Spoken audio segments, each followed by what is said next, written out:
Book है। उपनिषद तो आपको पता ही है। जिनको नहीं पता मैं बता दूं कि उपनिषद वेदों का पार्ट है। इनको वेद व्यास जी ने वेद पढ़ने के बाद अपने हिसाब से समझाने के लिए उस समय के मनुष्य को लिखा था। तो पिछले वीडियो पे पिछले चैप्टर पे हमने जहाँ तक पढ़ा था उसके बाद पंचम प्रश्न से शुरू करते हैं। वीडियो को या इस बुक को शुरुआत से पढ़ने के लिए या फिर रियल रामायण महाभारत वेद पुराण कामशास्त्र इस सब को अगर शुरुआत से पढ़ना चाहते हैं तो इस वीडियो के नीचे चैनल के नेम या पिक्चर पे क्लिक कीजिए, या फिर चैनल का नाम यूट्यूब पर सर्च करके उस पर क्लिक करके प्लेलिस्ट में जाकर देख सकते हैं। तो यहाँ से शुरू करते हैं जहाँ तक हमने पिछले वीडियो पे पढ़ा था।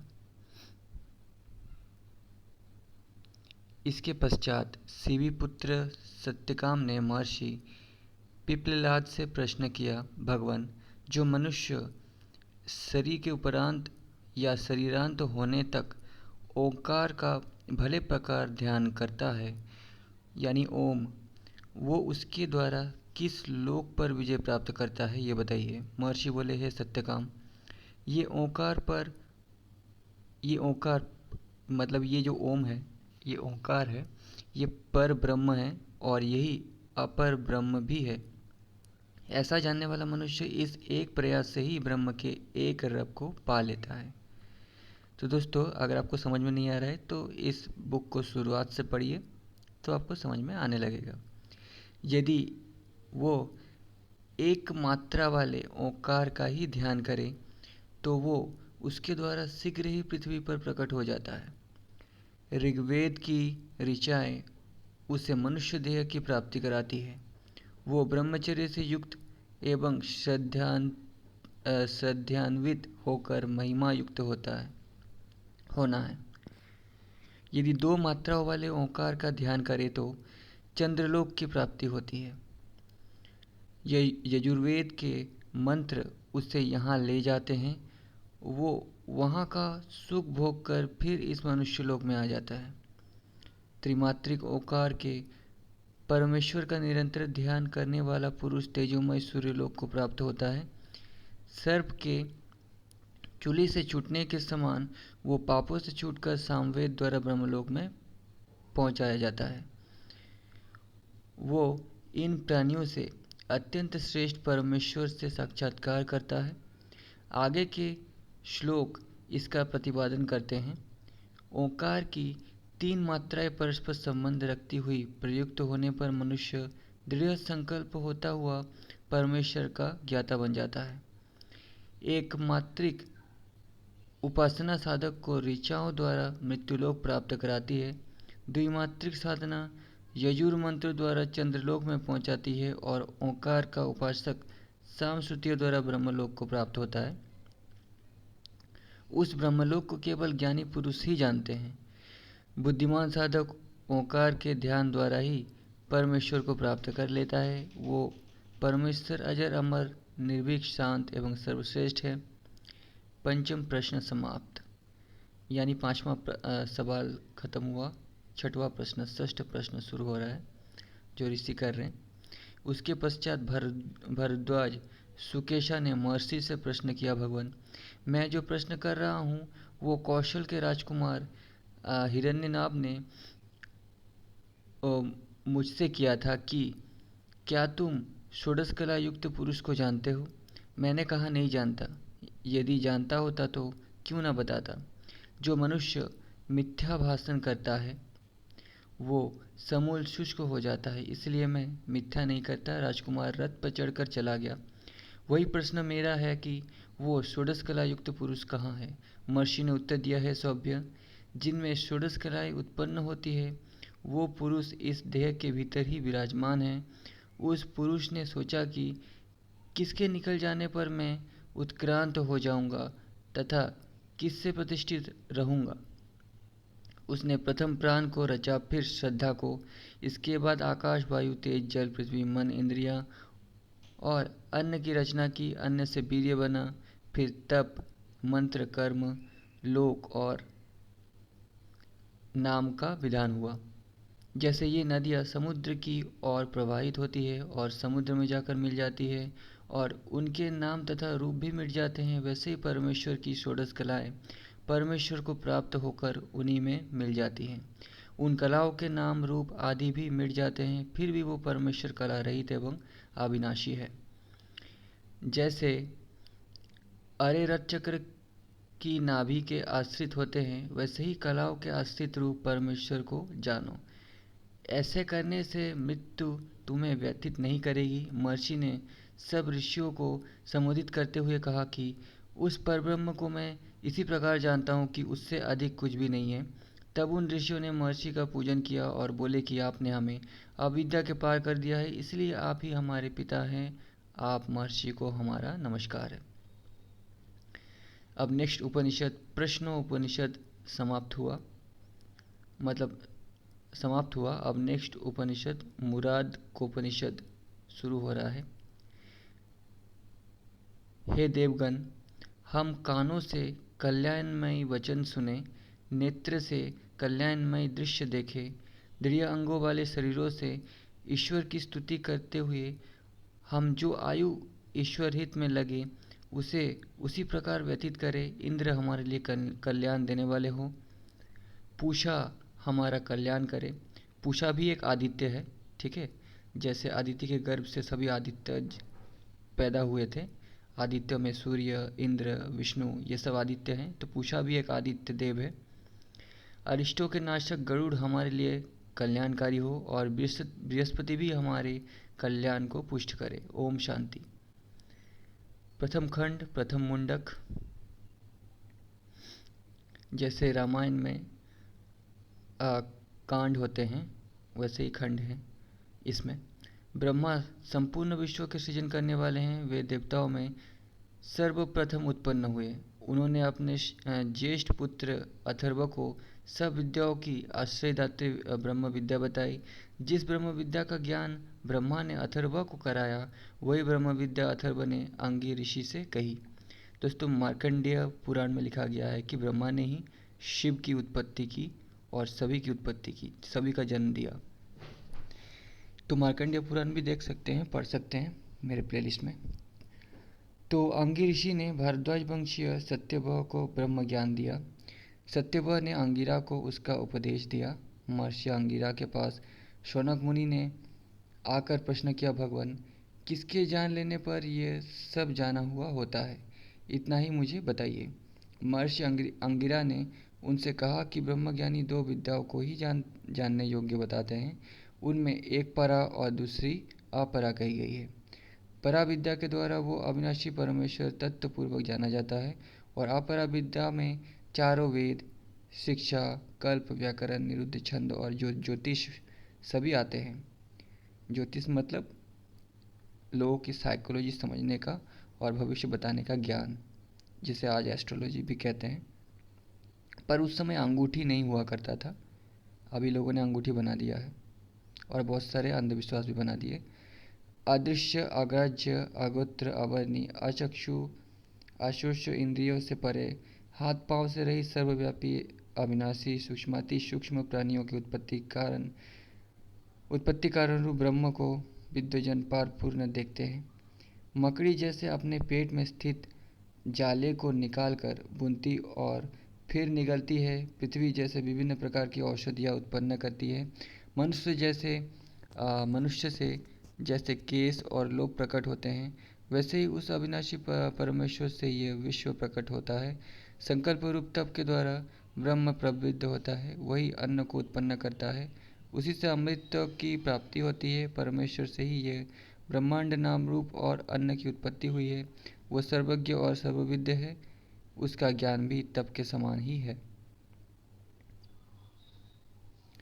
ज्ञानियों ने वेद मंत्र में जिन कर्मों को देखा, उन कर्मों का नियम पूर्वक अनुष्ठान करना चाहिए। हे सत्य की कामना वाले पुरुषों, इस लोक में श्रेष्ठ कर्मों के लिए यही एक सुंदर मार्ग है। जब देवताओं को भविष्य प्राप्त कराने वाले अग्नि के प्रज्वलित होने पर लपटें उठती है, तब आज्य भाग के स्थान को छोड़ मध्य भाग में अन्य आहुतियों का प्रतिपादन करें। जिस अग्निहोत्री को अग्निहोत्र दर्श नामक, पौर्णमास नामक, चातुर्मास नामक यज्ञों से शून्य रहता है तथा आग्रहण कर्म भी जहाँ नहीं होता, अतिथि सत्कार और बलि वैश्यदेव कर्म नहीं किए जाते, जहाँ हवन कर्म में शास्त्र विधि नहीं निभाई जाती अथवा वेदी आहुति रहित रहती है, तो इस कारण वो अग्निहोत्री अपने सातों पुण्य लोकों को नष्ट कर डालता है।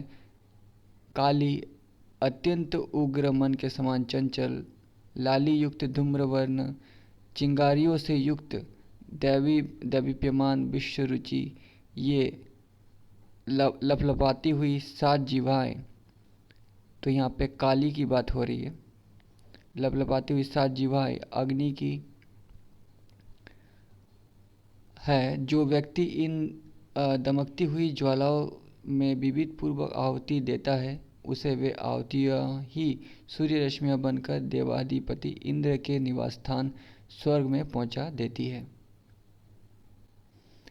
वे आहुतियाँ यज्ञकर्ता का सत्कार करती हुई उसे सूर्य रश्मियाँ बनाकर ले जाती हुई कहती है कि आओ, तुम्हारे शुभ कर्मों का फल रूप ब्रह्मलोक यह है। अवश्य ही यज्ञ रूप 18 नौकाएं दृढ़ नहीं हैं, इनमें सकाम कर्मों का उपदेश दिया गया है और मूढ़जन इनकी प्रशंसा में कहते हैं कि कल्याण रूप यही है, परंतु वे इन कर्मों द्वारा बारंबार जरा और मृत्यु को प्राप्त होते हैं। वे मूढ़ विद्या शून्य रहकर भी बुद्धिमान बनते हैं और विभिन्न कष्टों को सहन करते हुए उसी प्रकार भटकते हैं जिस प्रकार अंधे के नेतृत्व में अंधे चलते हुए भटकते हैं।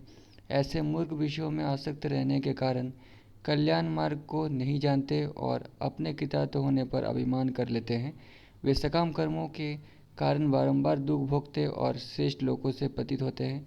कामना पूर्ति वाले कर्मों को श्रेष्ठ मानने वाले मूढ़जन यथार्थ कल्याण को न जानते हुए अपने पुण्य कर्मों के फलस्वरूप स्वर्ग के उच्च नागपृष्ठ पर जाकर सुख भोग करते हैं और पुण्य कर्म के समाप्त होने पर इसी लोक में या इससे भी नीचे के लोकों में जा पड़ते हैं। कृष्ण ने गीता में भी यही कहा है कि पुण्य करने वाले और पाप करने वाले दोनों ही बंधे होते हैं, दोनों को ही मुक्ति नहीं मिलती। पुण्य कर्म करने वाले स्वर्ग में जाते हैं, पुण्य कर्म जैसे खत्म हो जाता है फिर धरती पे वापस आते हैं। पाप कर्म करने वाले नरक में जाते हैं, जैसे ही पाप का फल भोग जाता है वो भी धरती पे वापस आते हैं। लेकिन मेरे भक्त को मुक्ति मिल जाती है। मेरे यानी वो आत्मा के बारे में कह रहे हैं, जो कि अर्जुन को कहते हैं कि पहले तू वो आप आत्मा अपने अंदर महसूस कर, फिर मेरे अंदर देख पाएगा। फिर वो अर्जुन को हिप्नोटाइज करके अपने विराट रूप दिखाते हैं, जो कि अष्टावक्र गीता में अष्टावक्र जी कहते हैं कि तेरे अंदर की आत्मा निराकार और विराट है। तो मैंने छोटा सा चीज़ देकर समझाने की कोशिश की है, आप आगे बढ़ते हैं। परंतु जो वन में निवास करते हुए साधना करते और शांत चित्त में रहते हैं, वे भिक्षाटन करते हुए संयोजित जीवन व्यतीत करते हैं। वे रजोगुण सहित रहित सूर्य के मार्ग से अमृतत्व युक्त अविनाशी ब्रह्म के परम धाम को प्राप्त होते हैं। कर्मों द्वारा उपलब्ध लोगों को जानकर ब्राह्मण वैराग्य धारण करे और उस ब्रह्म का ज्ञान पाने के लिए समिधा हाथ में लेकर ब्रह्मनिष्ठ गुरु का आश्रय ले, क्योंकि केवल किए हुए कर्मों से ही परमेश्वर की प्राप्ति नहीं हो सकती। उस शिष्य रूप में आए हुए ब्राह्मण को ज्ञानी गुरु ब्रह्म विद्या का उपदेश करे, जिससे शिष्य को सत्य स्वरूप अविनाशी ब्रह्म का पूर्ण ज्ञान हो सके। द्वितीय खंड द्वितीय मुंडक शुरू हो रहा है यहाँ से। हे शौभ्य, प्रज्वलित अग्नि से उसी के रूप वाली सहस्त्र चिंगारियाँ निकलने के समान अविनाशी ब्रह्म से विविध भाव उत्पन्न होते और उसी में लीन हो जाते हैं। वो परमेश्वर दिव्य और निराकार है। वो विश्व के भीतर बाहर सर्वत्र व्याप्त है, अजन्मा और प्राण मन आदि से रहित विशुद्ध एवं परिपूर्ण है। इसलिए वो अमर आत्मा से भी परम श्रेष्ठ है। इसी परमेश्वर से प्राण मन इंद्रिय आकाश वायु जल ज्योति और सब जीवों को आश्रय देने वाली पृथ्वी की उत्पत्ति हुई। इस परमेश्वर का मस्तक अग्नि सूर्य चंद्र दोनों नेत्र दिशाएं श्रोत्र वायु प्राण संसार हृदय और वेद वाणी है। इसके पावों से पृथ्वी की उत्पत्ति हुई है। वही सब प्राणियों में आत्मा रूप से प्रतिष्ठित है। उससे ही अग्नि समिधा सूर्य सोम पृथ्वी और औषधि आदि की उत्पत्ति हुई। औषधियों से वीर्य और उससे विभिन्न प्राणी उत्पन्न हुए। तो कहने का मतलब समझ गए होंगे। उसी से ऋचाएँ साम मंत्र श्रुतियाँ दीक्षा यज्ञ कर्म और दक्षिणाएँ प्रकट हुई। समस्त यजमान और सब लोग उससे ही उत्पन्न हुए, उसी के द्वारा चंद्रमा और सूर्य प्रकाशित होते हैं। उसी से अनेक रूप वाले देवता, साधक, मनुष्य, पशु, पक्षी, प्राणापान, अन्न, तप, श्रद्धा, सत्य और ब्रह्मचर्य का प्रकट हुआ। उसी ने विविध अनुष्ठानों की विधियों का विधान किया। सातों प्राण उसी से उत्पन्न हुए। अग्नि की 7 ज्वालाएं, सप्त समुदाय, सप्त यज्ञ जिनमें प्राणी विचरण करते हैं, ऐसे सप्त लोक, ये सभी उस परमेश्वर द्वारा ही प्रकट हुए हैं। इसी परमेश्वर से सभी समुद्र, समस्त पर्वत और विभिन्न रूप वाली नदियों की उत्पत्ति हुई। इसी से सब औषधियाँ, रस और रस से आत्मा पुष्टि हुई। वही परमेश्वर सब में अंतरात्मा रूप में निवास करता है, जो कृष्ण गीता में कहते हैं कि मेरे अंदर जो परमेश्वर आत्मा रूप है वो तेरे अंदर भी है। और दिव्य दृष्टि यानी हिप्नोटाइज करके अर्जुन को वो अपने अंदर के आत्मा को दिखाया। लेकिन अर्जुन नहीं समझ पाया कि उसके अंदर भी वही आत्मा है, इसलिए वो कंफ्यूज रहा और फिर भी वो कर्म पूरे मन से नहीं कर पाया। अगर आप मेरे महाभारत के वीडियोस देखेंगे या महाभारत पढ़ेंगे तो आपको पता चलेगा। तब कर्म और अमृत तत्वयुक्त ब्रह्म और यह दिव्य सभी कुछ परमेश्वर है, जो उस अंतर्यामी पुरुष का ज्ञाता है। वो इस शरीर के रहते ही अविद्या रूप ग्रंथि का उद्घाटन कर डालता है। उस परमेश्वर को जानना चाहिए जो सत असत रूप सबके द्वारा वर्णीय, वरिष्ठ और जीवात्माओं की बुद्धि से परे हैं।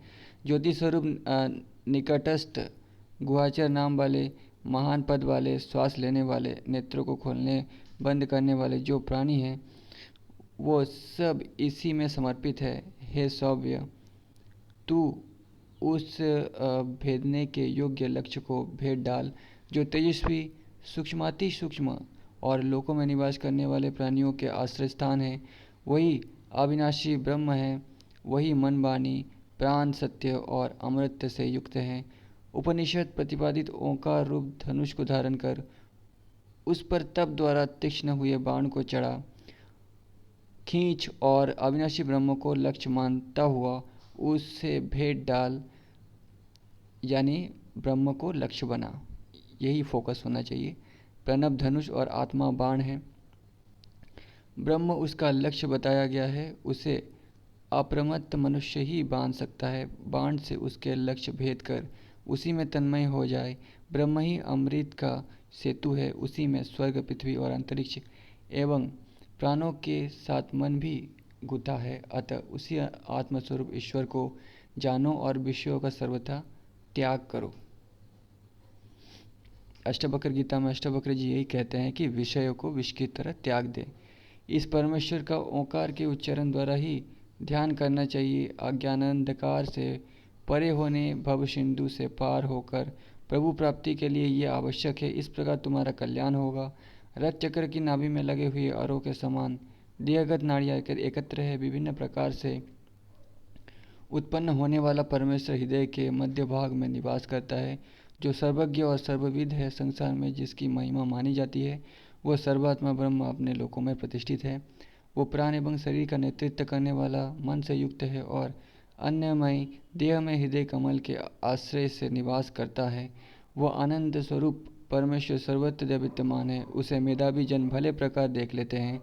उस पर ब्रह्म को तत्व के द्वारा जानने पर हृदय ग्रंथि स्वयं खुल जाती है और सब संशय या कन्फ्यूजन नष्ट हो जाते हैं। इसके साथ शुभ अशुभ कर्म भी तीक्ष्ण हो जाते हैं।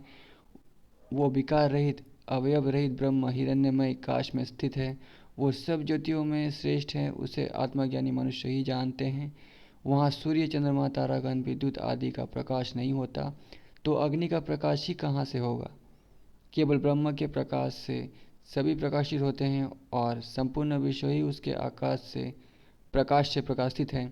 ये ब्रह्म अमृत रूप है। यही सामने और यही पीछे है। दाईं और बाईं और भी यही है। नीचे और ऊपर की ओर भी वही विस्तृत है। यह संपूर्ण विश्व ही महान ब्रह्म है।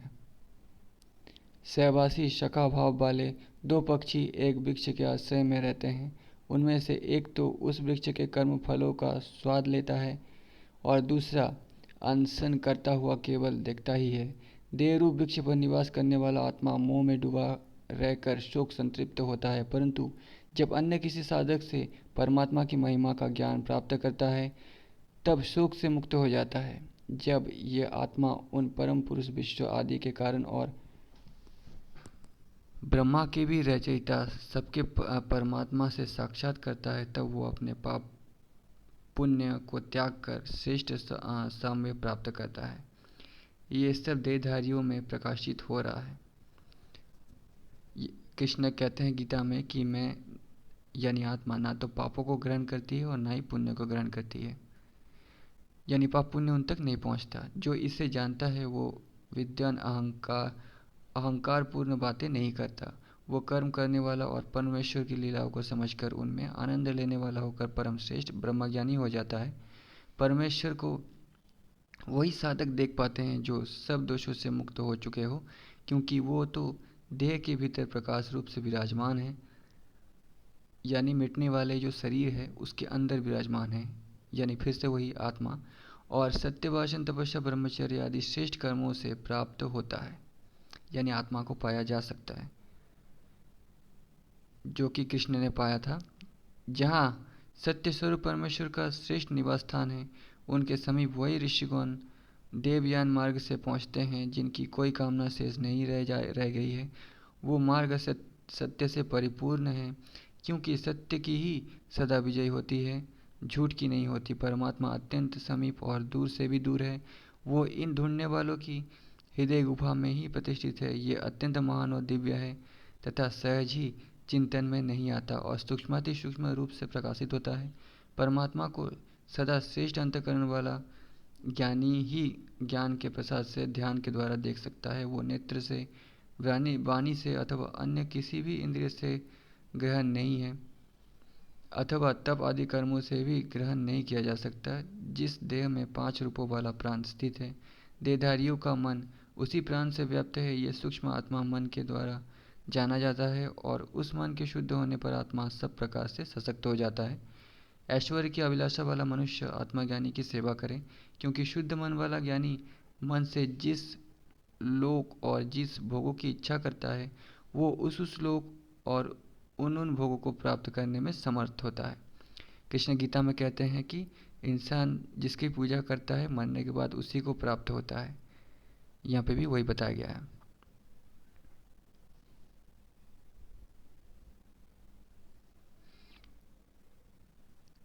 द्वितीय खंड। जो साधक परमेश्वर के निष्काम भाव से साधना करते हैं वे ज्ञानी इस देह के बंधन से पार हो जाते हैं, क्योंकि कामना रहित साधक उस प्रकाश युक्त ब्रह्म धाम को शीघ्र ही जान लेते हैं। कृष्ण कहते हैं कि मुझे जो भी भक्ति करता है मेरी, वो बिना कामना के करे तो ही मैं ग्रहण करता हूँ। उसी धाम में ये संपूर्ण विश्व स्थित होता है।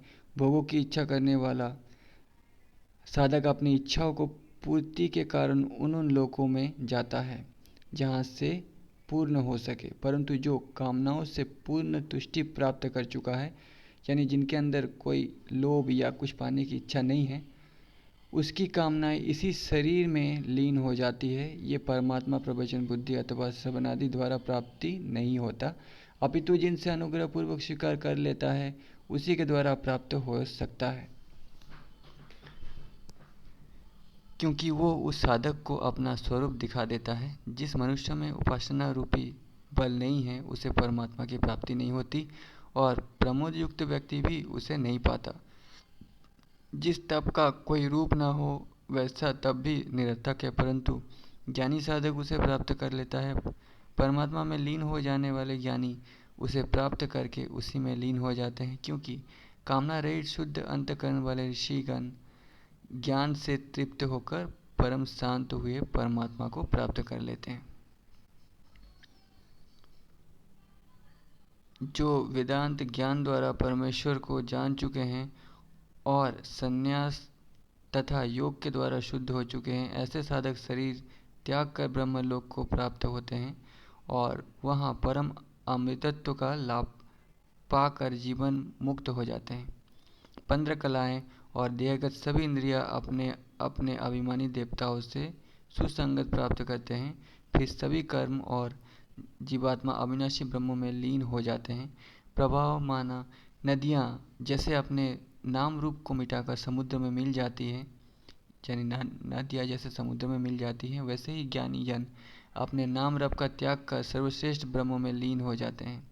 जो उस परमेश्वर को जान लेता है वो ब्रह्म रूप हो जाता है।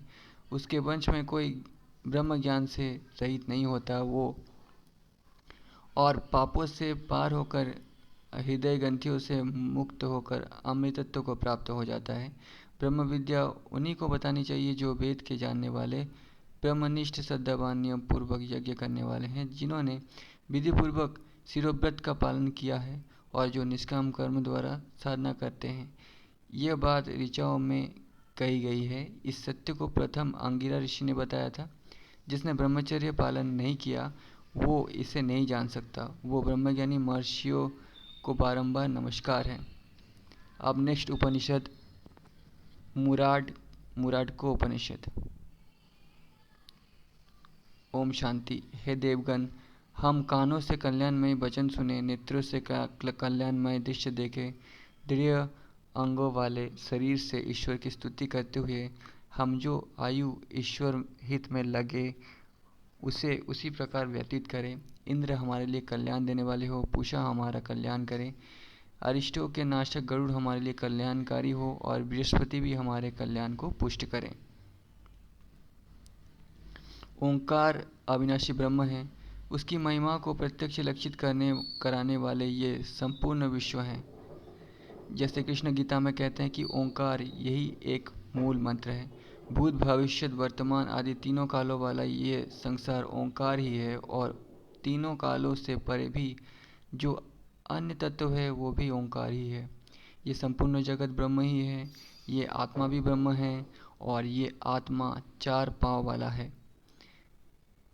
ये संपूर्ण विश्व जिसका देह है, 7 लोक जिसके 7 अंग है, 5 ज्ञानेंद्रिय, 5 कर्मेंद्रिय, 5 प्राण और 4 अंतःकरण, ये 19 जिसके मुख है, जिसके द्वारा प्रकट ज्ञान इस बाह्य संसार में प्रसारित है। जो इस स्थूल विश्व का भोगने वाला है वो विश्वानर उस ब्रह्म का प्रथम चरण है। स्वप्न के समान अनित्य विश्व जिसका स्थान है, जो 7 अंगों में युक्त 19 मुख वाला है, जिसके द्वारा प्रकट ज्ञान संसार में प्रसारित है। जो सूक्ष्म विश्व का भोक्ता और ज्योतिर्मय है वो उस ब्रह्म का द्वितीय चरण है। जो सोता हुआ भोग कामनाओं से रहित, सपनों से रहित है, ऐसी सुषुप्तावस्था जिसकी देह है, जो स्वयं घनीभूत आनंदमय और एक रूप है, जिसका मुख प्रकाश युक्त और जो परमानंद का एकमात्र भोगने वाला है, वो ब्रह्म का तृतीय पाद है। वो ब्रह्म ही सब भूतों की उत्पत्ति, स्थिति और प्रलय स्थानी है। वही सर्वज्ञ अंतर्यामी, सब संसार का कारणभूत तथा सबका ईश्वर है, जो भीतर बाहर प्रज्ञा वाला नहीं है, जो दोनों ओर भी प्रज्ञा वाला नहीं है, जो ना जानने वाला है और जो ना अज्ञान है, जो अदिष्ट अभ्यर्थ और अग्राह्य है, जो लक्षण रहित एवं प्रज्ञान धन है, जो ना बतलाने में आ सकता है और ना चिंतन में, एकांत सत्या ही जिसका सार है, जो प्रपंच रहित कल्याणकारी अद्वैत सर्वथा शांत है, उसे ब्रह्म का चतुर्थ चरण माना गया है। उसे जानना चाहिए। ये अक्षर रूप परमात्मा त्रिमात्रिक ओंकार है। आकार, उकार और मकार यही इसके पाद है और पद ही मात्राएं हैं। प्रथम मात्रा ओंकार व्याप्त होने और आदि होने के कारण जागृत स्थल रूप विश्वानर नामक प्रथम चरण है। इस प्रकार जानने वाला ज्ञानी संपूर्ण भोगों को प्राप्त करता हुआ सब में प्रमुख हो जाता है। ओंकार की द्वितीय मात्रा उकार श्रेष्ठ होने और दिव्यात्मक होने के कारण स्वप्न स्थान रूप तेजस नामक दूसरा चरण है। इस प्रकार जानने वाला मनुष्य ज्ञान की उन्नति करता और समान भाव वाला हो जाता है। उसके वंश में परमेश्वर को न जानने वाला कोई नहीं होता। ओंकार की द्वितीय मात्रा मकार, मापक और विलीन करने वाली होने से सुषुप्त स्थान वाला प्राज्ञ नामक तृतीय चरण है। इस प्रकार जानने वाला ज्ञानी इस संपूर्ण विश्व के परिणाम का ज्ञाता होकर इस सब को स्वयं में निहित करने वाला हो जाता है। मात्रा रहित ओंकार अव्यवहार्य, प्रपंचातीत एवं कल्याण रूप है। यही ब्रह्म का चतुर्थ चरण है। जो इस प्रकार जानता है वो आत्मज्ञानी आत्मा के द्वारा ही पर ब्रह्म में लीन हो जाता है। ये उपनिषद समाप्त हुआ। नेक्स्ट उपनिषद ऐतरेय उपनिषद। हे परमात्मा, मेरी भागेंद्रिय मन में स्थित हो जाए और मेरा मन भागेंद्रिय में स्थित हो। तुम मेरे निमित्त प्रत्यक्ष हो, मेरे निमित्त वेद विदित ज्ञान को लाओ। मैं सुने हुए ज्ञान को भूल ना जाऊं, मैं शेष शब्दों को ही बोलूं, दिन रात्रियों को एक कर दूं, मैं सदा सत्य बोलूँगा। ये ब्रह्म मेरा रक्षक हो, ये आचार्य का भी रक्षक हो, वो मेरी और आचार्य की दोनों की ही रक्षा करें।